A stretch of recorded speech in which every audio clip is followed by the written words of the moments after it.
સમાચારમાં આગળ વાત કરીશું મહેસાણાથી। મહેસાણામાં રાજ્યસભામાં ઉત્તર ગુજરાતના હિતોને લઈને મહત્વનો મુદ્દો ઉઠાવવામાં આવ્યો છે, જે રાજ્યસભાના સાંસદ મયંક નાયક પેટ્રોલિયમ ઉત્પાદનો અંગે રજૂઆત કરતા જણાવ્યું હતું કે ઉત્તર ગુજરાતના મહેસાણા, પાટણ અને બિચરાજી વિસ્તારમાં ઓએનજીસી દ્વારા મોટા પ્રમાણમાં ક્રૂડ ઓઇલ જમીનમાંથી પ્રાપ્ત થાય છે। તેમ છતાં ક્રૂડ ઓઇલને રિફાઇનિંગ માટે અન્ય રાજ્યોમાં મોકલવું પડે છે, જેના કારણે વધારાનો ખર્ચ સહન કરવો પડે છે। જે મયંક નાયકે રાજ્યસભામાં માંગ કરી હતી કે ઉત્તર ગુજરાતમાં ઓએનજીસી દ્વારા રિફાઇનરી સ્થાપવામાં આવે તો ખર્ચમાં બચત થશે અને સાથે સાથે સ્થાનિક યુવાનો અને બેરોજગારોને મોટા પ્રમાણમાં રોજગારી મળી શકે છે। જે આ મુદ્દે પેટ્રોલિયમ વિભાગ દ્વારા વિચારણા કરાશે તેવી દરખાસ્ત રાજ્યસભામાં રજૂ કરવામાં આવી હતી। Nayak ji. Thank you chairman sir.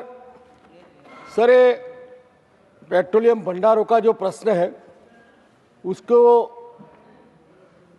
साथ में महसाना गुजरात में ओएनजीसी में पिछले कई सालों से ऑनशोर पे सबसे ज़्यादा ऑयल निकालने वाला क्षेत्र है। पूरे उत्तरी गुजरात में महसाना, पाटन, बनासकांठा। બ્રેકિંગ ન્યૂઝમાં હાલ આટલું જ। વધુ સમાચાર માટે જોતા રહો KTV ન્યૂઝ ગુજરાતી।